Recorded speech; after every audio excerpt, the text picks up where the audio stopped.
Thank you very much. Good afternoon. My name's Navin. I'm a Web3 founder, and my background is in product lifecycle, so specifically safety-critical work-at-height equipment, ropes, harnesses, carabiners. Anyone that's been rock climbing, you'll know the sort of stuff I mean. So I've applied that to a commercial basis, and about 18 months ago, I pivoted towards Web3 and started to apply the principle of a digital product passport, which is essentially what I was doing in a commercial sense, to luxury. So I'm going to be quite quick, actually. I might miss out some slides as well because it's a 15-minute talk I've got to do in 10 minutes. But let's start off with digital product passports. So what are digital product passports, or DPPs, or in the sense of what we're talking about today, we're actually talking about NFTs, but I prefer to call them DPPs because it's a lot more easier for non-blockchain evangelists to onboard when we're not using the jargon. So typically when you purchase an asset, any asset, you'll get a receipt. And where's my slide? Hello? Top left-hand corner. So you get a receipt, and the receipt will confirm your transaction. It's proof of ownership. It will give you vendor details, time and date of the transaction, currency used, and the value of the transaction as well. Bottom right-hand corner, you also get a label or maybe a hang tag if it's a garment. And that will detail some more information. So where the asset was made, the size maybe, material composition at a basic level, branding, how to get in touch with the brand, model, range, and then kind of SKU codes, barcodes, and also compliance stuff, so EN numbers, CE numbers. Food items, we're quite used to this sort of label in the bottom left-hand corner. It gives you your nutritional details, and I think in an ideal world, obviously clothing, we could apply this principle to clothing to really understand the material composition at a deeper level rather than just 100% cotton. So we can understand what inks we use and the quantities, etc. Shipping label, identify you as the recipient, perhaps the person that dispatched it, and a delivery date and dispatch date. And then top right-hand corner, any additional tags which kind of add to the storytelling aspect of the asset you're purchasing. So we could store all of the labels, receipts, manuals, we could store this all into a ring binder, okay? And that would be a product passport.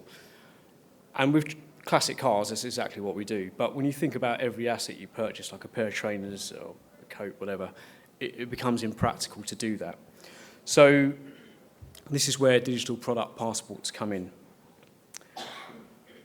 So what's the benefits of digitising?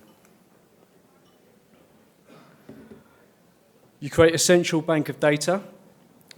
Consolidating the data obviously avoids losing vital information. Increased transparency. So on many levels, actually, authenticity. You can ask the questions: where's the asset come from? Is it genuine? How many owners has it had? Has it had any repairs? If it has had repairs, were genuine parts used? Identifying and classifying the different grades of components further down the value chain for recycling becomes quite important as well, which is why that composition label on the previous sliders will be good for garments. And also facilitating well-informed consumer decisions as well, especially for like our generation that like to kind of monitor our carbon footprint and make sustainable choices. Sustainability, it leads nicely onto that. So tackling greenwashing by increasing the availability of information. So, can you imagine going into a shop, looking at one of these labels, seeing where your garment was manufactured, being able to Google the name of the factory and see that actually in the last 10 years they've had 30 incidents of leakage of dyes into river, for example. So it comes to that kind of considered consumption. Consumer behaviour. So connected products, okay, if you're going to create a connected product, you need a digital ID of some form, Okay, it hasn't got to be extensive as I'm going into, but you need some form of digital ID. The benefits are obviously the loyalty to the customers that provides by unlocking experiences, royalties in perpetuity to influencers and the brands as well, if we're talking about NFTs, which we are today. And then verifying compliance.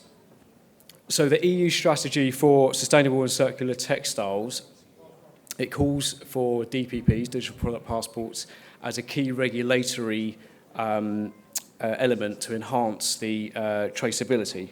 So by 2030, this will be mandated for every garment in the European Union.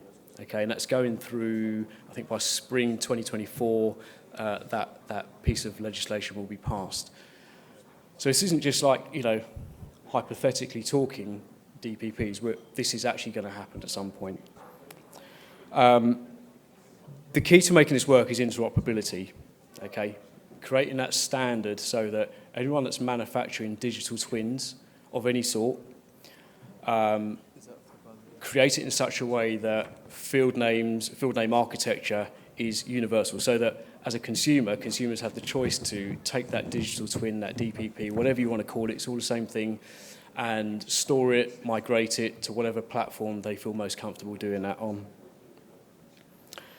Legacy planning, obviously consolidating all of your assets with all of that extensive data makes it easier for your next of kin if the worst was to happen. And finally, disposal. So selling with authentic provenance will always get you more better value for money.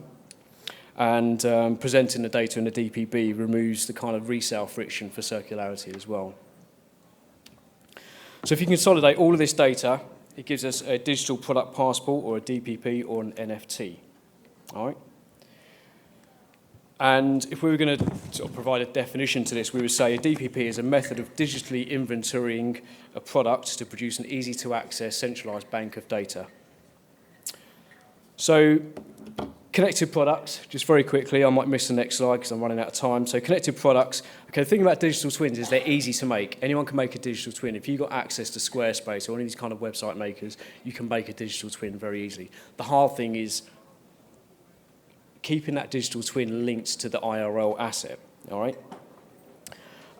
Let's have a very quick look at the hardware that we can use, and we'll talk about keeping that linked. So NFC chips, extremely cheap, they're small, discreet, and they can be read using a mobile phone, which I'll show you an example of very shortly. QR codes are even cheaper. Anyone can go into Google, type in a QR code creator, type in a URL, it will generate one, and you have a QR code which points to your LinkedIn or whatever. Using consumer advertising a lot, two-dimensional barcode, but it requires a line of sight. Finally, RFIDs, radio frequency identification, does not require a line of sight, so it's a really good bit of hardware for when we're talking about connected products. Imagine walking into a Nike store 10 times in one day, and suddenly you get a pop-up on your phone, and Navin, you've been in here 10 times today. Are you looking for a particular product? Do you want a discount code? That sort of stuff. Some issues raised with this with regards to privacy, though. It was actually invented in 1945 by the Soviet Union as a listening device, so the original ones had diaphragms in them. So let's skip the next slide. And can we open it? Thank you. So I've just put a NFC chip into the tongue of this trainer. It's not working. Thank you. Thanks very much. And you won't be able to see it from here because it's on my phone, but if I hold my phone up to it, I'll get a pop-up. There we go. And it opens up exactly what you're looking at on screen. Okay, so this is an example of a DPP, a digital product passport. Can we scroll down slowly? Can we scroll down slowly?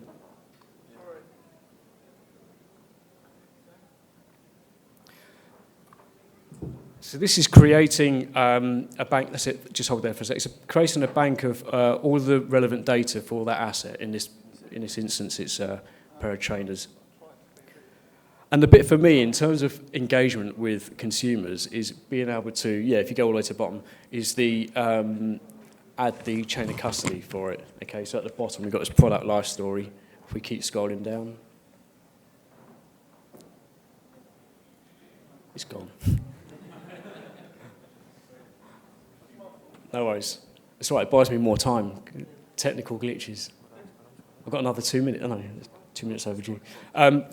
The product life story. Okay, so by the time that these trainers, you can, I've made up a scenario there, but by the time these trainers get to like the fifth owner, not that you're going to buy fifth-hand old trainers, but by the time they do, you've got a full product life story of this. Okay, hopefully from factory, material composition, through the supply chain, through to retailer, through to the point it was sold to the first owner, what the first owner did with it, using photo shoots, then it was sold, then it was cleaned, then it went to the second owner, and you can start building up that chain of custody, which is the engagement part of linking the DPP to the IRO asset. All right? So that's it, pretty much. To summarise, there's lots of conversations I've overheard today and I've had about about NFT utility, and in my mind, look, we all buy shit. Okay, we're all sitting here wearing clothes and with bags and wallets and wearing shoes, and at home we've got closets full of more shoes for gardening, shoes for walking, shoes for going to the gym. We all buy stuff. So if we want to get NFTs, we won't call them NFTs, into every single household pretty much on this planet, this is the way to do it. Okay, digital product passports. Thank you very much.